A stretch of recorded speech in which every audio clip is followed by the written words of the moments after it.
স্বাগত নিয়মিত আয়োজন এখন প্রকাশে। সঙ্গে আছে আমি তোফায়েল আহমদ। ৫ আগস্ট গণঅভ্যুত্থানের প্রধান শক্তি ছিলেন শিক্ষার্থীরা। পরিবর্তিত বাংলাদেশেও নানাভাবে ভূমিকা রেখে যাচ্ছেন তারা। শিক্ষার্থী ও তরুণদের এই ভূমিকা যেমন মূল্যায়নের প্রয়োজন, তেমনি রাষ্ট্র ও সমাজ নিয়ে তাদের দৃষ্টিভঙ্গি ইঙ্গিত দেয় কেমন হবে ভবিষ্যতের বাংলাদেশ। সে কারণে তরুণ শিক্ষার্থীদের সংগ্রাম, ভাবনা ও চাওয়া পাওয়ার জানতে আজ স্টুডিওতে আলোচনায় যোগ দিয়েছেন নর্থ সাউথ বিশ্ববিদ্যালয়ের শিক্ষার্থী মুনিম মুবাশির, যিনি দুদক সংস্কার কমিশনের ছাত্র প্রতিনিধি। এরপর আছেন ঢাকা কলেজের ছাত্র শিবিরের প্রশিক্ষণ বিষয়ক সম্পাদক মোহাম্মদ মামুন।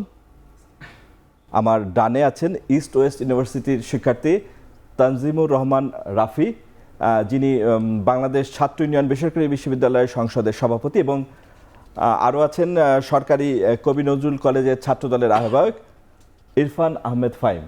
আপনাদের চারজনকেই স্বাগত আজকের আলোচনায় যোগ দেওয়ার জন্য। আমি শুরুতেই মুবাশির মুনিম আপনার কাছে আসতে চাই। ৫ আগস্টের আগে যেই ঐক্য নিয়ে শিক্ষার্থীরা স্বৈরাচারের পতন ঘটিয়েছিল, এরপরে সেই ঐক্য কতটা অটুট আছে বলে মনে করেন আপনি এই মুহূর্তে? অসংখ্য ধন্যবাদ। ৫ই আগস্টের আমাদের জুলাই অভ্যুত্থানের মূল মন্ত্রই ছিল ইউনিটি, ঐক্য। তো আমরা যদি এই জুলাই আন্দোলনকে আসলে এক্সরে করি, এর ভিতরটা আমরা দেখতে পারবো ইউনিটি ব্যতীত এই আন্দোলন কোনো দিনও সম্ভব ছিল না। দল, মত, ধর্ম, বর্ণ নির্বিশেষে সকলেই আন্দোলনে সর্বস্তরে যোগ দিয়েছিল। এবং এখন বর্তমানে আমরা বলবো সেই জায়গাটি আসলে আমাদের আশানুরূপ জায়গায় নেই। রাজনৈতিক দলগুলো সবাই ঐক্যের কথা বলছে, তার মানে অনৈক্য আছে। অনৈক্য অবশ্যই আছে, এবং যেটা নিয়ে আমরা নিজেরাও খুব দুশ্চিন্তায় আছি। বিশেষ করে রাজনৈতিক দলগুলো তাদের নিজেদের রাস্তায় চলে গিয়েছে। পাশাপাশি আমাদের দিকে যদি তাকান, প্রাইভেট বিশ্ববিদ্যালয়ের শিক্ষার্থীরাও ৫ তারিখের পরে তাদের শিক্ষা প্রতিষ্ঠানে ফিরে গিয়েছে তাদের পড়াশোনার জন্য, এবং সবাই যারা আন্দোলনে অংশগ্রহণ করেছিল তারা তাদের কাজে ব্যস্ত। কিন্তু দেশ এবং রাষ্ট্রের সংস্কারের জন্য যে সকলের অংশগ্রহণটা প্রয়োজন ছিল, সেটার ভেতরে আমি বলবো যে রাজনৈতিক দলগুলো সচেতন হলে অবশ্যই এই ঐক্যটা আরও ভালোভাবে থাকতো। আমরা বিভিন্ন জায়গায় দেখেছি ইতিমধ্যে, মানে কিছুদিন আগেও বৈষম্যবিরোধী ছাত্র আন্দোলনের নেতৃবৃন্দ বিভিন্ন জায়গায় যেয়ে তারা কিন্তু ছাত্র দলের বাধার মুখে পড়েছেন বা অন্য কোনো ছাত্র সংগঠনের বাধার মুখে পড়েছেন। কেন এরকম হচ্ছে? আমার মনে হয় যে ৫ তারিখের আগে আমাদের রাজনৈতিক দলগুলো কিন্তু রাজনৈতিক পরিচয় উপেক্ষা করে সাধারণ ছাত্র এবং সাধারণ মানুষের পরিচয় ব্যবহার করে যেহেতু তারা আন্দোলনে নেমেছে, তখন সেই কোনো আসলে ইন্টারেস্ট তাদের কাজ করেনি। কিন্তু যখন ৫ তারিখের পরে দেখা যাচ্ছে যে রাজনৈতিক দ্বন্দ্ব তৈরি হচ্ছে, আদর্শগত দ্বন্দ্ব তৈরি হচ্ছে, সেই জায়গায় গিয়ে যখন ছাত্রদলের একজন ভাই বা শিবিরের একজন ভাই বা যে কোনো একটা রাজনৈতিক দলের ভাই বৈষম্যবিরোধী প্ল্যাটফর্মকে তার প্রতিপক্ষ মনে করছে, সেই জায়গা থেকে আসলে এই সমস্যাটা তৈরি হচ্ছে। আচ্ছা, ফাহিম, আপনি কি মনে করেন ঐক্যর ভিতর অনেক তৈরি হয়েছে ছাত্র সংগঠনগুলোর ভিতর? আপনারা তো ৫ই আগস্টের আগে একরকম ছিলেন, এখন কি মুনিম যেটা বললো? ধন্যবাদ আপনাকে। আপনি জানেন যে ৫ই আগস্ট একটা ঐতিহাসিক গণঅভ্যুত্থানের মধ্য দিয়ে ফ্যাসিস্ট শেখ হাসিনার পতন হয়েছে। সেখানে ছাত্রদের পাশাপাশি সর্বস্তরের জনসাধারণ রাজপথে নেমে এসেছিল, এবং আপনি দেখেছেন সেই গণঅভ্যুত্থানে বাংলাদেশ জাতীয়তাবাদী ছাত্রদল একক সংগঠন, যে সংগঠন হিসেবে সবচেয়ে বেশি প্রাণ দিয়েছে। এবং ইতিমধ্যে আপনারা জানেন যে সেই অভ্যুত্থানের পরে এই আন্দোলনকে একটা গোষ্ঠী যারা নিজেদের আন্দোলন বলে দাবি করছে, এবং আন্দোলনের অন্যদের যে অংশগ্রহণ, অন্যদের যে এই আন্দোলনের যে ভূমিকা ছিল, সেই আন্দোলনকে যখন অস্বীকার করা শুরু করলো, নানাভাবে যখন আন্দোলনটাকে শুধুমাত্র নিজেদের আন্দোলন বলে চালিয়ে দেওয়ার চেষ্টা করছে, ঠিক তখনই অনৈক্যের সৃষ্টি হয়েছে। আমরা মনে করছি বাংলাদেশ জাতীয়তাবাদী ছাত্রদল বৈষম্য বিরোধী আন্দোলনে সর্বাগ্রে অংশগ্রহণ করেছিল, এবং সেই আন্দোলনের নেতৃত্ব দিয়েছিল বৈষম্য বিরোধী ছাত্রদল, ছাত্র আন্দোলন যে ব্যানারে, সেই আন্দোলনে আমরা সবাই অংশগ্রহণ করেছিলাম। কিন্তু আমরা ইতিমধ্যে লক্ষ্য করছি যে অনেকের মধ্যে শুধুমাত্র নিজেদের যে প্রাপ্য সেটা নিজেরা দেখানোর চেষ্টা করছে, বাকিদেরকে অস্বীকার করার চেষ্টা করছে। সেই জন্য মূলত অনেক। ধন্যবাদ মোহাম্মদ মামুন। আমরা তো অনেক জায়গায় দেখেছি ছাত্রদল ছাত্র শিবিরের ভিতরেও অনেক সময় মুখোমুখি হয়ে যাচ্ছে। কেন, মানে আন্দোলনের পক্ষের শক্তি হিসেবে কেন ঐক্যটা আমরা ধরে রাখতে পারছি না বলে মনে হয়? জি, আপনাকে ধন্যবাদ জানাচ্ছি। পাশাপাশি ধন্যবাদ জানাই এখন প্রকাশকে আমাদেরকে সুন্দর একটি পরিবেশে কথা বলার সুযোগ করে দেওয়ার জন্য। দেখেন, জুলাই অভ্যুত্থান ছিল আমাদের জন্য অন্যতম গুরুত্বপূর্ণ একটি আন্দোলন, যে আন্দোলনে কে কোন দলের বা কে কোন মতের, কে কোন ধর্ম, বর্ণ সব কিছু নির্বিশেষে আমরা একসাথে ময়দানে লড়েছি। আলহামদুলিল্লাহ, তার পরবর্তী সময়ে আমরা একটা সুন্দর বাংলাদেশ পেয়েছি। কিন্তু এর পরবর্তীতে যে বিষয়গুলো ঘটছে আসলে আন্দোলন তো একটা নির্দিষ্ট বিষয়কে লক্ষ্য করে আমাদের হয়েছিল, কিন্তু এর পরবর্তীতে যেটা হলো সেটা হচ্ছে যে প্রত্যেকটা দল তাদের নিজেদের যেই চিন্তাধারা, নিজেদের যেই লক্ষ্য উদ্দেশ্য, এটাকে কেন্দ্র করে তারা তাদের নিজেদের দলীয় কার্যক্রম পরিচালনা করা শুরু করছে। তো এই ক্ষেত্রে আমি আসলে এখানে বিষয়টাকে এভাবে ব্যাখ্যা করব না যে একে অপরের সাথে অনৈক্য সৃষ্টি হয়েছে। কারণ আপনি দেখেন এই যে গতকালকে ছাত্রলীগ কর্তৃক যে তারা একটা কর্মসূচি ঘোষণা করছে, এই কর্মসূচির বিরুদ্ধে কিন্তু ছাত্র দল, ছাত্র শিবির, সাধারণ শিক্ষার্থী, বৈষম্য বিরোধী ছাত্র আন্দোলন সবাই মিলে কিন্তু এর বিরোধিতা করছে। অর্থাৎ জাতীয় প্রয়োজন যেখানে আমাদের আসবে, মানে ঐক্য অনেকটা ইস্যু ভিত্তিক হচ্ছে না, ইস্যু ভিত্তিক বলতে জাতীয় প্রয়োজন যেখানে আমাদের আসবে সেখানে সবাই আমরা একসাথে আন্দোলন করছি এবং বিগত সময়েও আমরা করে আসছি। তাহলে কি গোষ্ঠী স্বার্থের বেলায়, গোষ্ঠী স্বার্থে বলতে এখানে কিছু বিষয় হচ্ছে কখনো কখনো ছাত্র শিবিরের যেই লক্ষ্য এবং উদ্দেশ্য, ছাত্র শিবির একটা সমৃদ্ধ বাংলাদেশ গড়তে চায়, আর এই সমৃদ্ধ বাংলাদেশ গড়ার লক্ষ্যে সৎ, দক্ষ এবং দেশপ্রেমিক নাগরিক তৈরি করতে চায়। আবার ছাত্র দলের ভাইদেরও একটা নির্দিষ্ট তাদের লক্ষ্য এবং উদ্দেশ্য আছে। তো এই লক্ষ্য উদ্দেশ্য তো একে অপরের সাথে মিলবে না, যার কারণে এই একে অপরের কর্মসূচিগুলো বাস্তবায়ন করতে গিয়ে কিছুটা দেখা যাচ্ছে যে বিরোধিতা থাকবে। তবে এটা অনৈক্যের পর্যায়ে গেছে বলে আমার কাছে মনে হয়। রাফি, আপনি সম্প্রতি খেয়াল করেছেন কিনা নারীদের ব্যাপারে কিছু কিছু জায়গায় রেস্ট্রিকশন এসছে এবং প্রধান উপদেষ্টার দপ্তর থেকেও একটি বিবৃতি দেওয়া হয়েছে। আপনি কি মনে করছেন যে 5 আগস্ট পরবর্তী সময়ে কোনো কোনো ক্ষেত্রে প্রগতিশীলতা বাধাগ্রস্ত হচ্ছে? অবশ্যই প্রগতিশীলতা। এবং আপনি জানবেন যে এনসিটিভিতে আদিবাসী শিক্ষার্থীদের উপর একটা হামলাও হয়েছিল। তো এই ধরনের এটা কি আপনার মনে হয় যে প্রগতিশীলতাকে আঘাত হানা হচ্ছে? এইটা প্রগতিশীলতার বিরুদ্ধে তো অবশ্যই আঘাত হানা হচ্ছে, কিন্তু বিষয়টাকে এভাবে আসলে দেখলে হবে না। এখানে আদিবাসীদের যে ইস্যু বা নারীদের উপর যেই অ্যাটাক হয়েছিল বা আপনার যেই নারীদের ফুটবল খেলাটা বন্ধ করে দেওয়া হয়েছিল, সেগুলো তো আসলে সাম্প্রদায়িক যে শক্তির একটা উত্থান আমরা দেখতে পারি, সে সাম্প্রদায়িক শক্তির একটা বহিঃপ্রকাশ। আজকে অভ্যুত্থান পরবর্তী সময়ে যেখানে আমাদের সহাবস্থানের কথা দরকার ছিল, সেই সহাবস্থানের জায়গাটা আমরা তৈরি করতে পারি না। আমাদের ধর্মীয় সম্প্রীতি আছে, পরবর্তীতে এরকম হওয়ার কথা ছিল না, আমাদের গণ আকাঙ্ক্ষা ছিল সাম্প্রদায়িক সম্প্রীতি।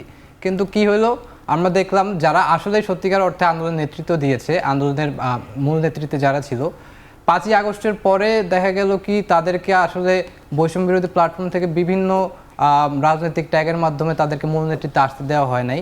এরকম অনেক জায়গা থেকে আসলে অনেকদেরকে সরানো হয়েছে, যার কারণে একটা ইফেক্ট পড়েছে, ঐক্যের মধ্যে একটা ইফেক্ট পড়েছিল স্টুডেন্টদের মধ্যে।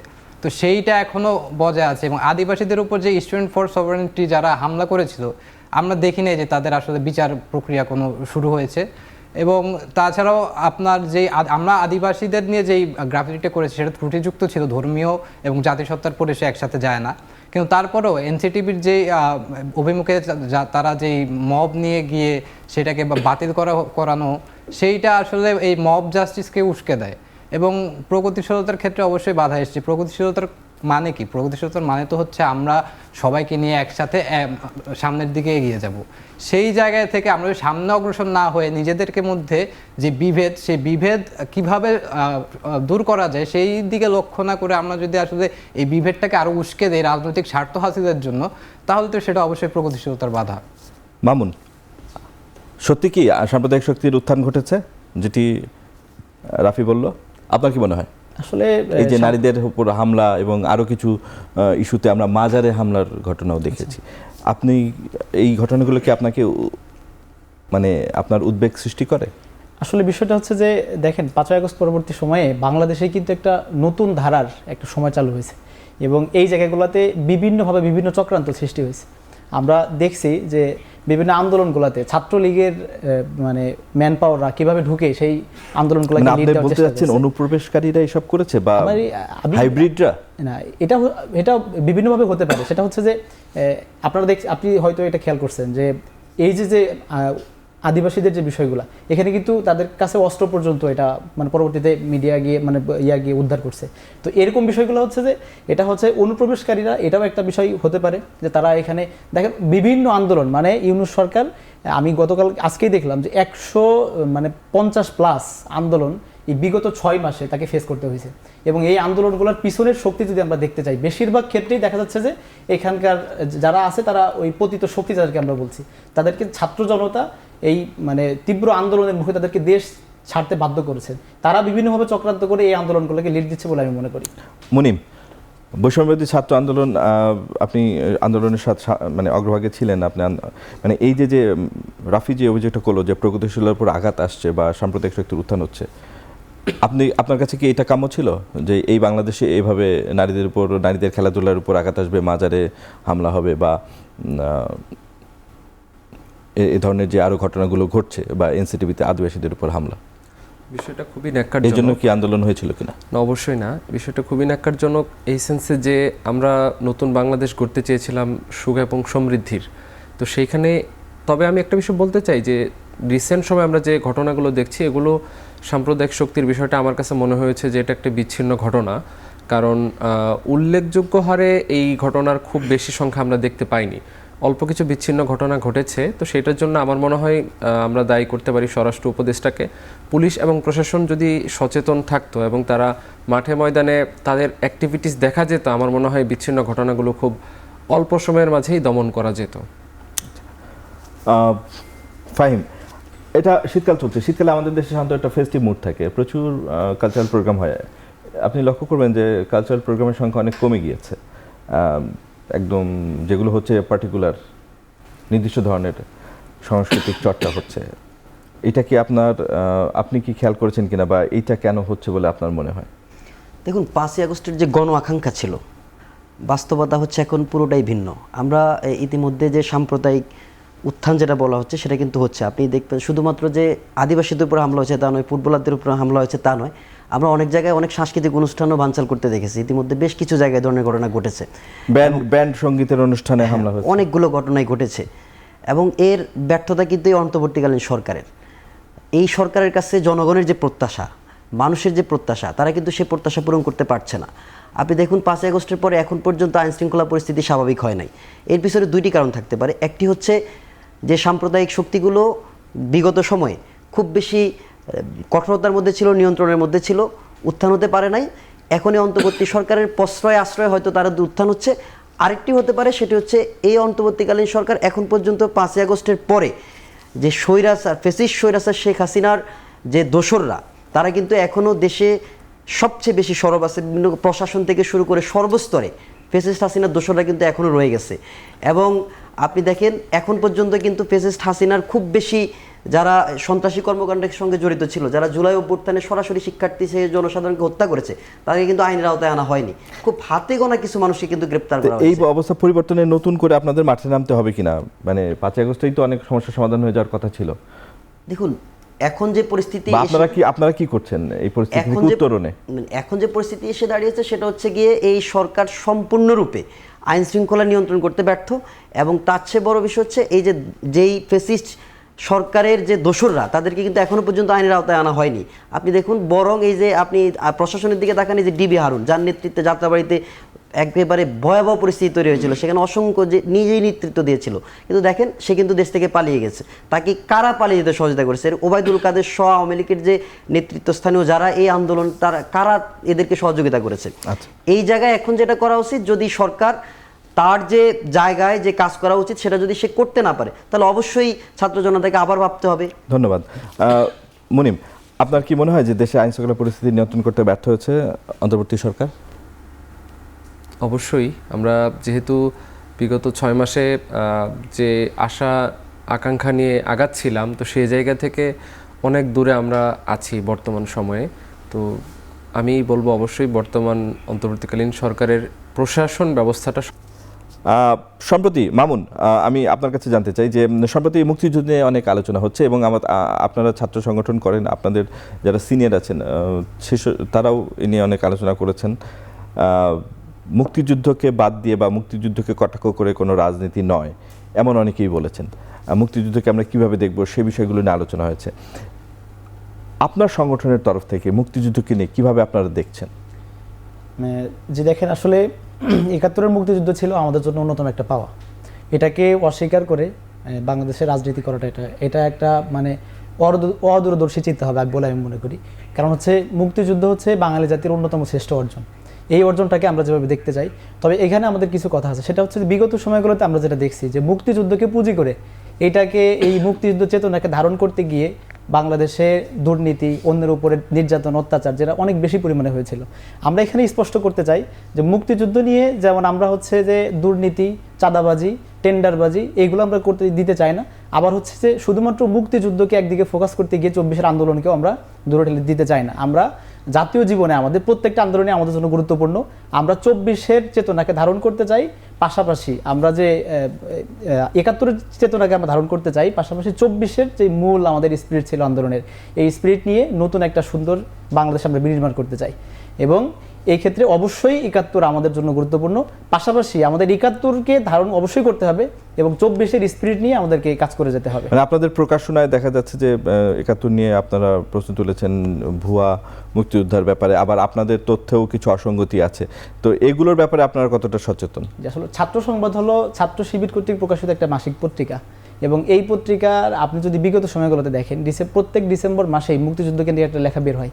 তো এইবারের লেখাটা দিয়ে শুধুমাত্র একটা ভুল চলে আসছে, যেটা হচ্ছে ছাত্র সংবাদ অফিসিয়াল বিবৃতি দিছে, এবং এটা আমাদের কিন্তু সভাপতি, সেক্রেটারি জেনারেল থেকে শুরু করে ছাত্র শিবিরেরও বিবৃতি এটাই, যে এটা আমাদের জন্য একটা ভুল ছিল, এর জন্য দুঃখ প্রকাশ করা হয়েছে। তবে আমরা এখানে একটা বিষয় বলতে চাই, আসলে একটা বিষয় ভুল হয়ে যাওয়ার পরে, আমি যদি ভুল না করি, ছাত্র ইউনিয়ন কর্তৃক প্রত্যেক ফেব্রুয়ারির 21 তারিখে ভাইদের মানে রেগুলার একটা পত্রিকা বের হয়, সেটা হচ্ছে জয়ধ্বনি নামক একটা পত্রিকা বের হয়। এখন ওনাদের কোনো একটা বছরের পত্রিকাতে যদি একটু ভুল হয়, তাহলে কি এটা নিয়ে বারবার সমালোচনা করা উচিত হবে? তো একইভাবে ছাত্র শিবির কর্তৃক একটা পত্রিকায় ভুল হয়েছে এবং এটা নিয়ে মানে দুঃখ প্রকাশ পর্যন্ত করা হয়েছে। এখন আমরা বলতে চাচ্ছি যে এইটা নিয়ে বারবার এই টপিকটাকে সামনে নিয়ে আসা, এটার ভিন্ন কোনো কারণ থাকতে পারে। আমরা সবার কাছে অনুরোধ করি, এরকম ছোটোখাটো কোনো ভুলকে ভুল হিসেবে ধরে নিয়ে জাতীয় ঐক্য যেন আমরা ধরে রাখতে পারি, শিক্ষার্থী সহ সকলের কাছে আমরা আহ্বান করছি। আচ্ছা, সম্প্রতি নির্বাচনে অনেক আলোচনা হচ্ছে, নির্বাচনের বিষয়ে কথা আসছে যে পাশাপাশি ছাত্র সংসদ নির্বাচনের ইস্যুগুলো আলোচিত হচ্ছে। ছাত্র সংসদ নির্বাচন নিয়ে ফাহিম, আপনার কি মত যে জাতীয় নির্বাচনের আগেই বিশ্ববিদ্যালয়গুলোর সব মানে ছাত্র সংসদ নির্বাচন হওয়া উচিত? আমি তার আগে একটু মুক্তিযুদ্ধ নিয়ে বলি, সামান্য একটু বলবো। সেটা হচ্ছে গিয়ে ভাই যেটা বললো যে মুক্তিযুদ্ধ নিয়ে সামান্য একটা বিষয়, সেটা হয়েছে আসলে মুক্তিযুদ্ধ তো সামান্য বিষয় না, এটা আমাদের পুরো জাতির একটা অর্জন। আপনি দেখুন ওনাদের ছাত্র সংবাদে যে কথাটি লিখেছে সেটা টোটালি আপত্তিকর একটা বক্তব্য, এবং সেই বক্তব্যটাকে ওনারা সামান্য বলছেন এবং সেটা ছোটোখাটো ভুল বলছেন। এটা তো ছোটোখাটো ভুল নয়। আর উনি যেটা বললেন 24-এর স্পিরিট দিয়ে 71-কে এটা মূল্যায়ন করার কোনো সুযোগ নাই। 71 হচ্ছে পুরো বাঙালি জাতির অর্জন। পুরো বাংলাদেশের সবাই সম্মিলিতভাবে আমরা সেদিন পাকিস্তান থেকে আমাদের স্বাধীনতা ছিনিয়ে এনেছি। আমাদের 30 লক্ষ শহীদের রক্তের বিনিময়ে 2 লক্ষ মামুন ইজ্জতের বিনিময়ে আমরা যে স্বাধীনতা অর্জন করেছি, সেটার সঙ্গে আপনি 24-কে মিলাতে পারেন না। অবশ্যই 24 গুরুত্বপূর্ণ। 24 ছিল একটা সরকারের বিরুদ্ধে আন্দোলন, তো 24-এর স্পিরিটকে আমরা ধারণ করি। আমরা এইটুকু বলতে চাই, 24 এবং 71 দুইটাই গুরুত্বপূর্ণ। একটাকে দিয়ে আরেকটাকে আড়াল করার যেমন সুযোগ নেই, আবার একটাকে বেশি মূল্যায়ন করারও সুযোগ নেই। অবশ্যই যেটা যে মূল্যায়ন সেটা হবে। আর ছাত্র সংসদের যে বিষয়টা আপনি বলেছেন, ছাত্র সংসদ অবশ্যই প্রয়োজনীয় এবং এটা শিক্ষার্থীদেরই মানে জাতীয় নির্বাচনের আগেই মানে বিভিন্ন বিশ্ববিদ্যালয় বা কলেজে ইয়েগুলো হওয়া উচিত কিনা ছাত্র সংসদ নির্বাচনগুলো, কেননা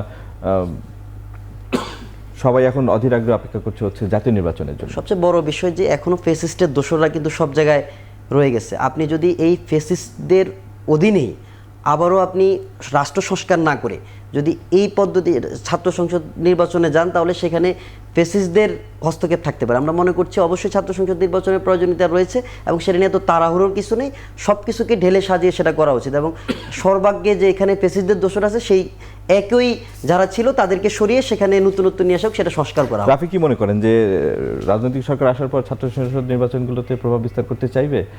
সেই সময় নির্বাচন করা উচিত নাকি এই নির্দলীয় অন্তর্বর্তী সরকার অধীনেই ছাত্র সংসদ নির্বাচনগুলো হয়ে যাওয়া উচিত? আমরা যদি বিগত ইতিহাসের দিকে যদি তাকাই, আমরা বারবারই দেখেছি ক্ষমতাসীন দলগুলো ছাত্র সংসদের যে নির্বাচন, সেই নির্বাচনকে প্রভাবিত করার একটা প্রবণতা বারবারই দেখা যায়।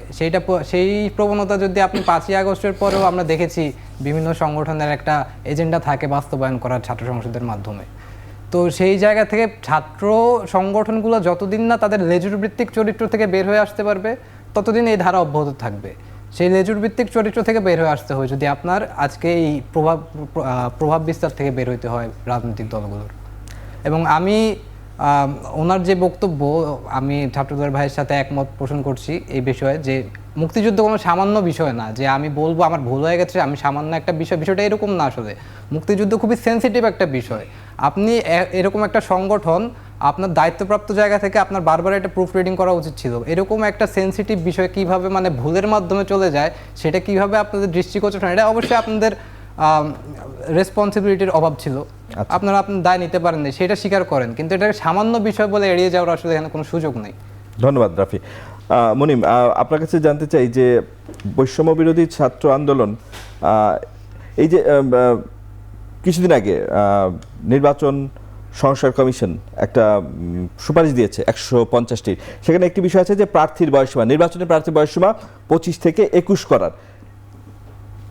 আপনার কি মনে হয় এটা কি ছাত্রদের রাজনীতিতে আসার ক্ষেত্রে পথ সুগম করে দেওয়ার জন্য এই সংস্কারটা করা হচ্ছে? আপনারা এটা সমর্থন করেন বা এর সুবিধা নিতে চান, সে কারণেই এরকম করা হচ্ছে বলে মনে হয় আপনার?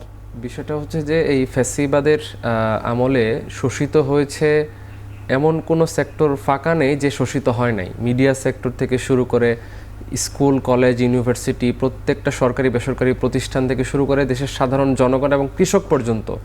তো এই আন্দোলনের মূল চালিকা শক্তি ছিল শিক্ষার্থীরা আন্দোলনের সূত্রপাত ঘটায়। পরবর্তীতে সাধারণ মানুষ এবং সমগ্র শ্রেণী পেশার মানুষ তারা যুক্ত হয় আন্দোলনের সাথে। তো তরুণদের এই 24-এর যে চেতনা, 24-এর যে স্পিরিটটা আছে, অবশ্যই সেটাকে সুযোগ আমি বলবো সুযোগ শব্দটা এখানে ব্যবহার না করে তাদেরকে দেশের সাথে কাজে লাগানো। তো সেই জায়গা থেকে অবশ্যই আমি এই সুপারিশকে সাধুবাদ জানাই। তরুণদের কিন্তু দেখা গেছে যে এই নির্বাচনে তরুণদের জয়ের হার কিন্তু কম। আমাদেরকে সেই ধারা পরিবর্তন করতে হবে, কারণ আমরা বাংলাদেশের প্রেক্ষাপটে যেটা দেখি যে নির্বাচন করতে হলে কোটি কোটি টাকার প্রয়োজন হয়। কোটি টাকার প্রয়োজন নেই, যে টাকা অনুমোদিত খরচ আছে সেই অনুমোদিত খরচও তো করার টাকাটা কই পাবে 21 বছর বয়সী একটা ছেলে?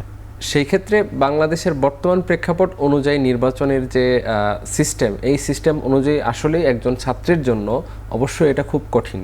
যেমন আমরা যদি ইউএসের দিকে তাকাই, তাদের যে সিস্টেমগুলো রয়েছে যে একটি বেসরকারি প্রতিষ্ঠান থেকে তারা হচ্ছে একটা বেসরকারি প্রতিষ্ঠানের দলের পিছনে ডোনেশন করতে পারে। তো আমাদের দেশে এই সিস্টেমগুলো চালু করলে আমার মনে হয় অপেক্ষাকৃত তরুণদেরকে রাজনৈতিকভাবে মাঠে এনে দেশের স্বার্থে কাজে লাগানো, এটা দেশের স্বার্থে কাজে লাগবে আর কি। আচ্ছা, ধন্যবাদ। ফাহিম, আপনার কাছে আবারও আসি। কথা উঠছে যে সরকারি থেকে রাজনৈতিক দল গঠন করাটা কতটা নৈতিক হচ্ছে। অনেকেই বলছেন যে নাগরিক কমিটি যেহেতু একটা ঘোষণা দিয়েছে, তারা একটা রাজনৈতিক দল গঠন করতে যাচ্ছে ফেব্রুয়ারি মাসে, সেক্ষেত্রে রাজনৈতিক মানে বৈষম্যবিরোধী ছাত্র আন্দোলন এবং জাতীয় নাগরিক কমিটির একটা সম্পর্কের কথা আমরা জানি। আপনি কি মনে করেন যে এভাবে একটি রাজনৈতিক দল গঠন হলে ছাত্র জনতা সেই দলকে কিভাবে দেখবে, বা যারা দল গঠন করছে তাদের রাষ্ট্র ক্ষমতা থেকে নেমে দল গঠন করা উচিত কিনা? এবং এই ইস্যুটি নিয়ে আজকেই বলেছেন উপদেষ্টা নাহিদ ইসলাম যে পদত্যাগের ইস্যুতে তারা কিছু এখনো চিন্তাভাবনা করেননি। এ বিষয়ে আপনার কি মন্তব্য? দেখুন, এই বিষয়ে বিএনপির মহাসচিব মির্জা ফখরুল ইসলাম আলমগীর স্যার তিনি বিবিসিতে একটা বক্তব্য দিয়েছিলেন। তার বক্তব্যটি ছিল এরকম যে সরকারের থেকে যদি কোনো দল গঠন করা হয় সেখানে নিরপেক্ষতা হারাবে। আমরাও একই চিন্তা ভাবনা করছি, যদি কেউ সরকারের থেকে দল গঠন করে তাহলে সেখানে অবশ্যই সরকার তার নিরপেক্ষতা হারাবে। অবশ্যই তখন নির্দলীয় নিরপেক্ষ সরকারের প্রয়োজন হবে নির্বাচনের জন্য। আমরা বলবো যদি কেউ দল গঠন করতে চায় সে বিষয়ে আমাদের কোনো বাধা থাকবে না। দল গঠন করার অধিকার সবার আছে, যে কেউ জনগণের কাছে যাইতে পারে। তো অবশ্যই যদি কেউ দল গঠন করতে হয় সরকারের থেকে না, সরকার থেকে বের হয়ে যেন সে দল গঠন করে। আর যদি কেউ সরকার থেকে দল গঠন করে তাহলে অবশ্যই সেটা বিতর্কিত হবে এবং সেই বিতর্ক রাজনৈতিক অঙ্গনে অবশ্যই আসবে এবং তখন অন্য চিন্তা করবে রাজনৈতিক দলগুলো এবং জনগণ যে এই সরকারকে নিয়ে ভিন্ন একটা চিন্তাধারা তখন চলে আসবে নিরপেক্ষ নির্বাচনের জন্য। ধন্যবাদ। মামুন, আপনি কি মনে করেন এই ইস্যুতে? জি, আমার এই ইস্যুতে বলবো একটা বিষয়, তবে জাস্ট এর আগে একটু বিষয় বলতে চাই। সেটা হচ্ছে ভাইরা একটা বিষয় বলছেন যে আমাদের প্রকাশনা কেন্দ্রিক যে বিষয়টা, এটা হচ্ছে যে আমরা এটাকে ছোট করে দেখছি না, বরং আমরা এটাকে গুরুত্বপূর্ণ মনে করার কারণেই আমরা টোটাল ডিসেম্বরে প্রকাশিত সংখ্যাকে বাজেয়াপ্ত করা হয়েছে। আপনি খুব সম্ভবত এটা জেনে থাকবেন এবং এটার জন্য দুঃখ প্রকাশ করা হয়েছে। আরেকটা বিষয় হচ্ছে নির্বাচনে তাড়াহুড়ো। এই বিষয়টা হচ্ছে যে দেখেন, জাতীয় নির্বাচনের ভাইরা যেটা বললেন যে ছাত্র সংসদ নির্বাচন নিয়ে খুব বেশি তাড়াহুড়া করার প্রয়োজন নাই, কিন্তু ওনারা কিন্তু জাতীয় নির্বাচন নিয়ে আবার তাড়াহুড়া করতেছে। তো ছাত্র সংসদ নির্বাচনটা হচ্ছে খুবই সংক্ষিপ্ত সময়ে সংস্কার করা সম্ভব, যেটা বিগত সময় আমরা দেখছি যে অনেক বিশ্ববিদ্যালয়ের ভিসি প্রভিসি এগুলো কিন্তু চেঞ্জ হয়ে গেছে।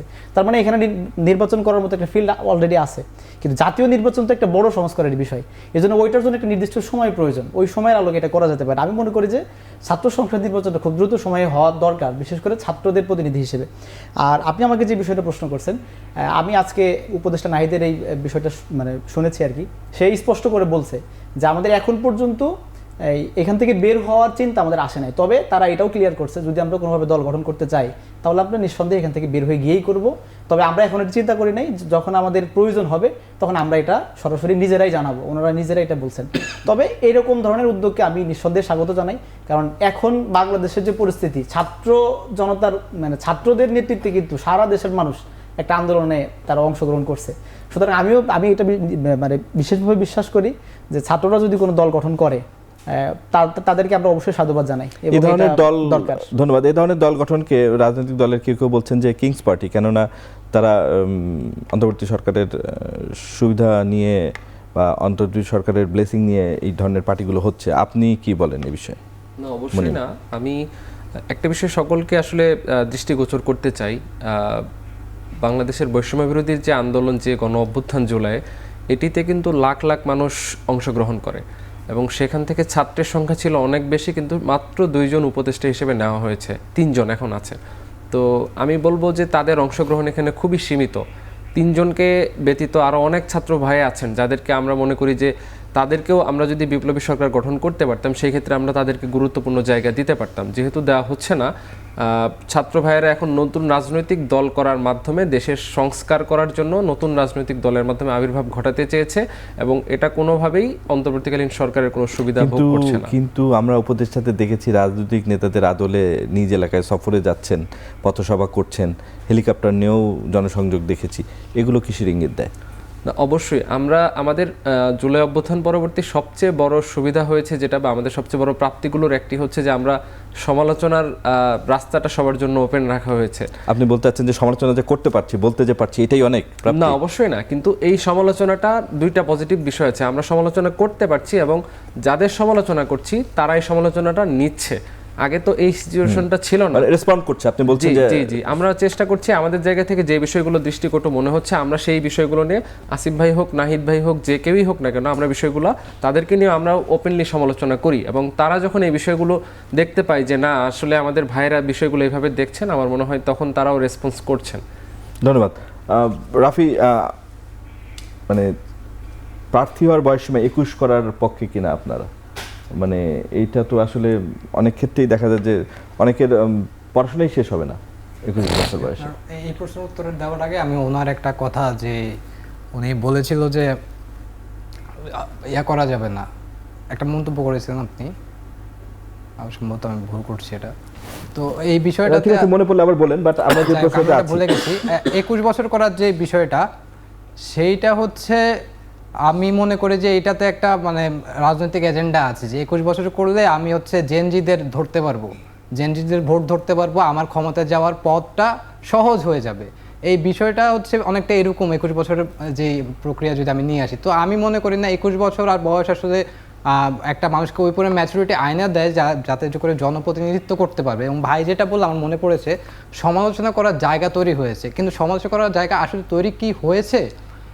আমরা যদি দেখি, হাসনাত আবদুল্লাহ বৈষম্য বিরোধী প্ল্যাটফর্মের একজন বড় নেতা, তিনি বললেন কলম ভেঙে দিবেন, স্বৈরাচারের পক্ষে বললে কলম ভেঙে দিবেন। এখন এই যে একটা উক্তি, এইগুলো তো আমরা আওয়ামী আমলে দেখেছিলাম।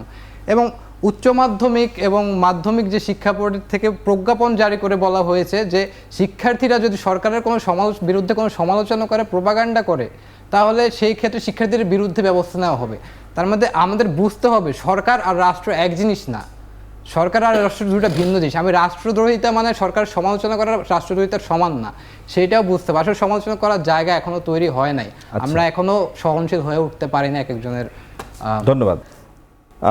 ফাহিম, জনপরিসরে এমন কথা প্রচলিত আছে যে সরকার পরিবর্তন হয়েছে ঠিকই, কিন্তু অনেক কিছুই পরিবর্তন হয়নি, যেমন চাঁদাবাজি, দখলবাজি এবং অনেক ক্ষেত্রে মুখ পরিবর্তন হয়েছে, যেখানে আগে ছাত্রলীগ করতো সেটা এখন অনেক জায়গায় ছাত্র দল করছে। এরকম অভিযোগের কেন আসছে? দেখুন আসলে এই যে ঢাকা কলেজের সামনেই মনে করেন, এখানে তো চাঁদাবাজি হয়, সেটা আমরা সবাই জানি মার্কেটগুলো থেকে। এক সময় যারা করতো এখন মুখগুলো পরিবর্তন হয়েছে, এই অভিযোগের সত্যতা আছে কি? না, সত্যতাতে মানে একদম নাই তা না, কোথাও কোথাও এই ধরনের ঘটনা ঘটেছে। এবং আপনারা জানেন যে ইতিমধ্যে বাংলাদেশ জাতীয়তাবাদী দল বিএনপি এবং ছাত্রদল যেখানে অভিযোগ এসেছে সেখানে তাৎক্ষণিক ব্যবস্থা গ্রহণ করেছে এবং অসংখ্য বহিষ্কার হয়েছে, শোকজ হয়েছে, প্রতিদিন হচ্ছে। এটা একটা নতুন এলিমেন্ট যে হ্যাঁ কিছু জায়গায় অ্যাকশন হচ্ছে। তো এখন বিষয়টা হচ্ছে যেটা হচ্ছে তার চেয়ে বেশি প্রচার হচ্ছে। আপনি যতটুকু না ঘটছে তার চেয়ে বেশি প্রচারণা চালাচ্ছে। এখন মনে হচ্ছে কি ছাত্রদলকে বিএনপিকে টার্গেট করে একটা গ্রুপ। আজকে আমি দেখলাম যে মির্জা ফখরুল ইসলাম আলমগীর সাহেবের বিবিসিতে একটা বক্তব্য জুড়ে একটা ছেড়ে দিল ফেসবুকে, অথচ উনি এটা বলেননি। মানে টার্গেট করে বিএনপিকে এবং ছাত্রদলকে বা বিএনপির অঙ্গ সংগঠনকে বিতর্কিত করার জন্য অনেকেই উঠে পড়ে লেগেছে। কারণ এরা মনে করছে যে এই মুহূর্তে সবচেয়ে জনপ্রিয় দল বিএনপি, এই মুহূর্তে সবচেয়ে জনপ্রিয় অবস্থায় আছে ছাত্রদল, এদেরকে যত বেশি বিতর্কিত করা যায়, বিতর্কিত করতে পারলেই তাদের অবস্থান। আরেকটি বিষয় ভাই একটু আগে বলেছিল যে নির্বাচন নিয়ে তড়িঘড়ি। বিষয়টা হচ্ছে এই যে এই বিষয়গুলো, আপনি লোক পরিবর্তন হয়েছে কিন্তু সময়ের পরিবর্তন হয় না, সাথে লোক পরিবর্তন হয়েছে। আমি যেটা বলবো এটা হচ্ছে অন্তর্বর্তীকালীন সরকার আইন শৃঙ্খলা পরিস্থিতিকে কঠোর হস্তে নিতে পারছে না দেখে এই ধরনের ঘটনাগুলো ঘটছে। যেখানে অভিযোগ আসছে সেখানে ব্যবস্থা নিচ্ছে না কেন? এই জন্যই নির্বাচনটা তড়িঘড়ি করে প্রয়োজন। কারণ দেশের যে পরিস্থিতি, আপনি আজকে কোথাও কিন্তু নিরাপদ না। চিন্তাই, চুরি, চামারি, সন্ত্রাসী, যে 2 দিন আগে যাত্রাবাড়িতে ছাত্রদলের এক নেতাকে ছাত্রলীগ নেতা হত্যা করেছে। আপনি এই যে ভয়াবহ একটা পরিস্থিতি, এই পরিস্থিতি থেকে সামাল দেওয়ার জন্য একটি নির্বাচিত সরকার দরকার, যে সরকার এসে তাৎক্ষণিক দেশের পরিস্থিতিটা নিয়ন্ত্রণ নিতে পারবে। ধন্যবাদ ফাহিম। মোহাম্মদ মামুন, ফাহিম যেটা বললো যে আসলে বেশি প্রচার হচ্ছে, আপনি কি তাই মনে করেন, না আসলেই দেখা যাচ্ছে যে মুখগুলো পরিবর্তন হয়ে আগের মতোই চলছে? আসলে বিষয়টা হচ্ছে বেশি প্রচারের বিষয়টাকে আমি এভাবে এটাকে এভাবে ব্যাখ্যা করতে চাই না। কারণ হলো যে বেশি প্রচার একটা মিডিয়া করবে, 2টা মিডিয়া করবে, 3টা মিডিয়া করবে, কিন্তু প্রত্যেকটা ন্যাশনাল মিডিয়ায় আপনি প্রত্যেকটা দিন যদি আপনি ওপেন করেন বা যে কোনো সময়ের নিউজ আপনি যদি 7টা থেকে শুরু করেন, সকাল 8টা, 9টা, 10টা, 11টা, দেখা যাবে যে কোনো না কোনো চ্যানেলে এবং একই জায়গার না, বরং হচ্ছে ভিন্ন ভিন্ন জায়গার এই চাঁদাবাজি, টেন্ডারবাজি বা এই টাইপের যে বিষয়গুলো আপনি যেটা বললেন যে হাত বদল, এই টাইপের কার্যক্রমগুলো প্রতিনিয়ত হচ্ছে। আর এই বিষয়গুলো তো আসলে মিডিয়া একটা প্রচার করতে পারে বারবার, কিন্তু সবগুলো এভাবে আসা উচিত না বা হচ্ছে না, আমি এটা মনে করছি না। আর একটা বিষয় হচ্ছে যে ভাই যেটা বলছে নির্বাচনের বিষয়টা, দেখেন এখনও আমরা যেটা দেখতে পাচ্ছি যে মিডিয়াগুলোতে যেটা প্রচার করছে বেশিরভাগ ক্ষেত্রে ভাই নিজেও একটু স্বীকার করলেন যে হ্যাঁ এরকম টাইপের পিছনে কিছু ঘটনা ঘটছে। তাহলে এই ঘটনা যদি ভাইদের যে মতামত যে একটা পর্যায়ে নির্বাচিত সরকার আসলে এটা হবে না, কিন্তু নির্বাচিত সরকার আসলে যে এটার পরিমাণ আরও বেড়ে যাবে না, এটার গ্যারান্টি কোথায়? কারণ হচ্ছে যে এখন যেটা ক্ষমতায় আসার আগেই এই টাইপের কার্যক্রমগুলো যদি অতিরিক্ত ঘটে, তাহলে ক্ষমতায় যাওয়ার পরে এই পরিমাণটা কেমন হবে এটা আসলে সাধারণ মানুষই, এটা আমি মনে করছি যারা বুঝতে পারবে এবং প্রত্যেকে এটা ডিফাইন করতে পারছে যে নির্বাচিত সরকার আসলে যারা যদি এই টাইপের কাজগুলো করতেছে, নির্বাচিত সরকার যদি তারাই হয়, তাহলে এর পরিমাণটা নিঃসন্দেহে আরো অনেক গুণে বেড়ে যাবে। এখানে যেটা হচ্ছে কি, আমি কয়েকদিন আগে দেখছি ছাত্রলীগের কিছু ছেলে ছাত্রদলের নাম ব্যবহার করে করছে। আচ্ছা, অনেকাংশেই দেখা গেছে যে ছাত্রলীগ, আওয়ামী লীগের লোকজন একই লোক, কিন্তু সে নাম পরিবর্তন করছে যে সে বিএনপি, কিন্তু যাকে যখন ধরা হচ্ছে সে বলতেছে যে আমি তো বিএনপি করি না, দেখা যাচ্ছে সে বিএনপির না, সে আওয়ামী লীগ করতো, শ্রমিক লীগ করতো অথবা ছাত্রলীগ করতো, কিন্তু সে নিজের নাম পাল্টিয়ে সেখানে বিএনপি ছাত্রদলের নাম ব্যবহার করছে। এরকম অনেক কিছুই হচ্ছে, অনেকেই ইতিমধ্যে বিভিন্ন জায়গায় গ্রেপ্তার হয়েছে, ধরাও পড়েছে। আর এটাও তো একটা আইন শৃঙ্খলার ব্যর্থতা, যে কোথাও হলে আপনি সেটাকে কেন টলারেট করবেন, আপনি কেন তার বিরুদ্ধে ব্যবস্থা নেবেন না? অবশ্যই যদি এই ধরনের কোনো ঘটনা কোথাও ঘটে থাকে তাৎক্ষণিক সেটা আইন শৃঙ্খলা বাহিনী ব্যবস্থা নেবে, সেটা কেন ব্যবস্থা নেওয়া হবে না? আমি এখানে একটু বলতে চাই, জাস্ট আমাদের এই বিষয়টা নিয়েই কলাবাগান থানায় নাগরিক কমিটির একটা মিটিং হলো এবং সেখানে ওইখানকার যিনি ওসি তিনি একদম বোল্ড স্টেটমেন্ট দিলেন যে আমরা ধরে নিয়ে আসতেছি, অথচ এইখানে গিয়ে বিভিন্ন মতের লোকজন এসে বলতেছে এটা আমার লোক, ওইটা আমার লোক, একে ছেড়ে দিতে হবে, ওকে ছেড়ে দিতে হবে। এই যে বিষয়গুলা এই যে উনি বলতেছেন, তখন উনি লাস্টের বিষয়টা বলছেন যে আমরা এগুলো সমূলে উৎপাদিত করতে পারবো, তবে এই ক্ষেত্রে আপনাদের সহযোগিতা দরকার। আপনারা থানায় এসে আমাদেরকে কেউ অন্যায় করলে তার ব্যাপারে আমাদেরকে বলবেন না যে তাকে ছেড়ে দিতে বা এই বিষয়গুলা।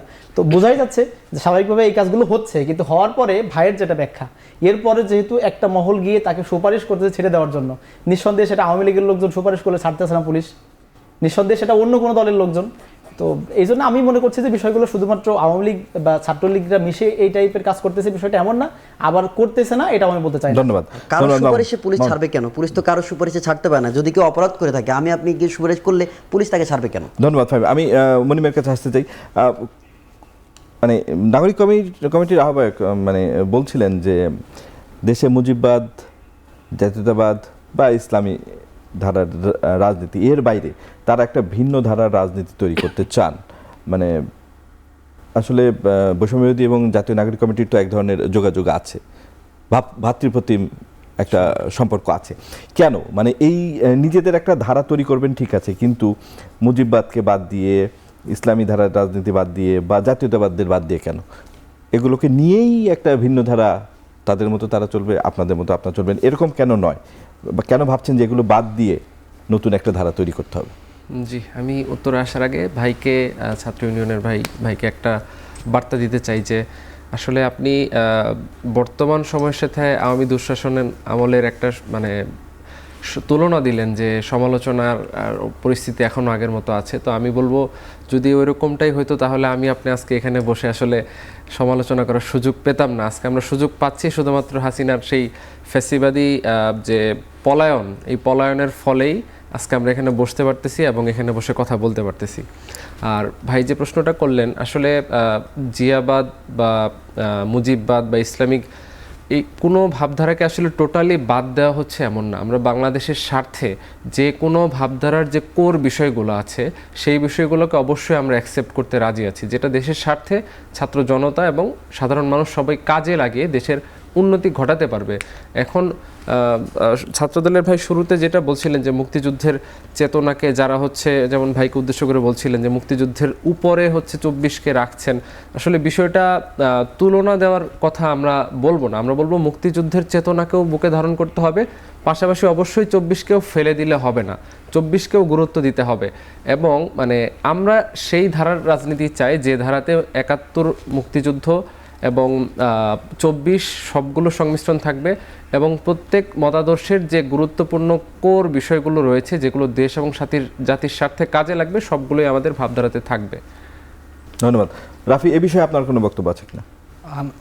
ভাই যেটা বললো সমালোচনায় তো আসলে সব কিছু না, সমালোচনা করার সুযোগ হয়েছে, সেই জন্য আমি সাধুবাদ জানাই, তাদেরকে ধন্যবাদ জানাই, তারা আমাদেরকে সমালোচনা করার সুযোগ করে দিয়েছে। কিন্তু আমি এই একই সাথে সেটাও মনে করাই দিতে চাই, এই আন্দোলন শুধুমাত্র বৈষম্যবিরোধী প্ল্যাটফর্ম থেকে হয় না, এখানে সকল স্তরের ছাত্র জনতার স্বতঃস্ফূর্ত অংশগ্রহণ এই জায়গায় ছিল দেখেই এই গণ অভ্যুত্থান আজকে সফল হয়েছে। তো সেই জায়গা থেকে আমার আজকে যদি বিচারহীনতার সংস্কৃতি, আমরা গত 16 বছর ফ্যাসিস্ট রেজিমের কথা বলি, বিচারহীনতার সংস্কৃতি ছিল, সেই বিচারহীনতার সংস্কৃতি আজকে এই সময় এসেও তো আছে। আজকে ঢাকা বিশ্ববিদ্যালয়ে তোফাজ্জল হত্যা মামলা হয়েছে, সেই বিষয়ে তো আমরা দেখি নাই বিচার হয়েছে। আমরা দেখেছি বেসরকারি বিশ্ববিদ্যালয়, ঈশ্বরী বিশ্ববিদ্যালয়ের একজন শিক্ষার্থী শিহানকে হত্যা করা হয়েছে, সেই বিষয়ে আমরা দেখি নাই আসলে বিচার হয়েছে, কিংবা বৈষম্য বিরোধী প্ল্যাটফর্ম থেকে খুব একটা উদ্যোগ নেওয়া হয়েছে এই বিষয়ে কিছু করার। তো সেই বিচারহীনতার সংস্কৃতি এখনও বিদ্যমান। এখনও আমরা দেখতে পাই শ্রমিক যখন তাদের দাবি জানায় সরকারের কাছে, সেই জায়গায় পুলিশ গুলি চালায়। আমরা দেখলাম ক্যাম্পাসের মধ্যে এখনো পুলিশ লাঠিপেটা করছে ছাত্রদের উপর। আমরা দেখলাম ইবতেদায়ী শিক্ষকদের উপর তারা কিভাবে লাঠিচার্জ করলো। সেই একই ধারা তো বিদ্যমান আছে। তো সেই ফ্যাসিস্ট ধারা যদি এখনো এই সময় আসলে বিদ্যমান থাকে, তাহলে আমি কেন বলবো না আপনারা ফ্যাসিস্ট ধারার মতো করেই দেশ পরিচালনা করছেন। আমরা তো আসলে এই ধারাটা চাই নাই, যেখানে প্রাইম বিশ্ববিদ্যালয়ের শিক্ষার্থীরা তাদের স্থায়ী ক্যাম্পাসের জন্য আন্দোলন করছিল, তাদের দুর্নীতিগ্রস্ত ট্রাস্টি বোর্ড 30 কোটি টাকা তাদের লুটপাট হয়ে গেছে, তাদের আন্দোলনে সেখানে পুলিশ হামলা করেছে, সেইটা নিয়েও আপনারা কোনো কথা বলেন নাই। সর্বোপরি বেসরকারি বিশ্ববিদ্যালয়ের যে একটা শিক্ষা ব্যবস্থা, শিক্ষা বাণিজ্যিকরণ যে একটা সমস্যা, সেখানে ট্রাস্টি বোর্ড যদি দুর্নীতি, ট্রাস্টি বোর্ডে কারা ছিল আপনি দেখেন, ট্রাস্টি বোর্ডে কিন্তু এই আওয়ামীপন্থী লোকজনেরাই কিন্তু বসেছিল একটা সময়। সেই ট্রাস্টি বোর্ডগুলো কিন্তু পরিবর্তন হয়েছে, জায়গায় কোনো জায়গায় কিন্তু কোনো কিছু পরিবর্তন হয় না। মুখে মুখে আমি সংস্কার লাভ করছি, কিন্তু কাজে তো আমার সেটার প্রতিফলন ঘটছে না। সুতরাং সেই জায়গা থেকে সমালোচনা করার সুযোগ তো সব কিছু না, আমাকে তো নাগরিক সুবিধা দিতে হবে। আমি যদি নাগরিক সুবিধা না পাই, তাহলে সেই জায়গায় সমালোচনা দিয়ে আমি মন্দের ভালো তো আমার দরকার নেই ভাই। আচ্ছা, ধন্যবাদ রাফি। আমাদের আলোচনার সময় শেষ হয়ে গেছে। শেষ একটা প্রশ্ন আপনাদের সবার কাছে অল্প একটু করে সময় চাইবো, যে ছাত্র সংগঠনগুলো মানে আপনারা ক্যাম্পাস 5 আগস্ট পরবর্তী ক্যাম্পাস কেমন চলছে, আপনার ক্যাম্পাস পরিস্থিতি যদি একটু বলেন। আমি একটা বিষয় বলতে চাই যে বিপ্লব পরবর্তী কোনো দেশে কোনো জাতিতে আসলে খুব অল্প সময়ের মাঝে খুব ভালো পরিস্থিতি দেখা যায় নাই। এটা সারা বিশ্বেরই নিয়ম, যতগুলো বড় বড় বিপ্লব হয়েছে বিপ্লব পরবর্তী একটা নির্দিষ্ট সময় লেগেছে দেশকে বা সেই জাতিকে গোছাতে। তো বর্তমানে আমাদের ক্যাম্পাসের পরিস্থিতি মোটামুটি ভালো, মেজর কোনো সমস্যা নেই। ইন্টারনাল কিছু বিষয়ে ভার্সিটি অথরিটির সাথে ছাত্রদের কথাবার্তা আদান প্রদান হচ্ছে, এমনিতে পরিস্থিতি ভালো। ধন্যবাদ ধন্যবাদ। ভাই সংক্ষেপে কেমন চলছে 5 পরবর্তী পরিস্থিতি, ক্যাম্পাস কেমন চলছে? দেখুন, ক্যাম্পাসের পরিবেশ সব জায়গায় ভালো আছে, কিন্তু কিছু ব্যক্তি একটা সংগঠনের তারা তাদের সংগঠনের নাম ব্যবহার না করে সাধারণ শিক্ষার্থী পরিচয়ে ক্যাম্পাসে নানা ধরনের অস্থিতিশীল এবং তৈরি অন্য করছে। সংগঠনের ধন্যবাদ, আপনার পয়েন্টটা পেয়েছি। রাফি, আপনি বলেন আপনার ক্যাম্পাস কেমন চলছে 5 পরবর্তী? যেহেতু বেসরকারি বিশ্ববিদ্যালয়ে আসলে রাজনৈতিক করার অত সুযোগ নেই, তো সেই জায়গায় রাজনৈতিক প্রভাব ওইভাবে বিস্তার করে না। মামুন, আপনার ক্যাম্পাস কেমন চলছে 5 পরবর্তী? ক্যাম্পাস ভালো চলছে, তবে কিছু বিষয় হচ্ছে যে সাধারণ শিক্ষার্থীদের কিছু দাবি দেওয়া যারা বিগত সময়গুলোতে এটা পেশ করতে পারে নাই, তারা এটা করছে, এটা একটা বিষয়। আর দ্বিতীয় বিষয় হচ্ছে যে ক্যাম্পাস আসলে শিক্ষার্থীদের জন্য, কিন্তু কিছু সময় আমরা দেখতে পাচ্ছি যে যারা শিক্ষার্থী না তারাও ক্যাম্পাসে আসছে বা বিভিন্ন, এটা আবার সাধারণ শিক্ষার্থীরা খুব ভালোভাবে নিচ্ছে না। ধন্যবাদ এরকম আর কি ধন্যবাদ চলতেছে। ধন্যবাদ মামুন আপনাকে, আপনাদের চারজনকেই এই আলোচনায় যোগ দেওয়ার জন্য অসংখ্য ধন্যবাদ। দর্শক, আজ এখানেই শেষ করছি, আবারও দেখা হবে সমসাময়িক বিষয় নিয়ে। ভালো থাকবেন।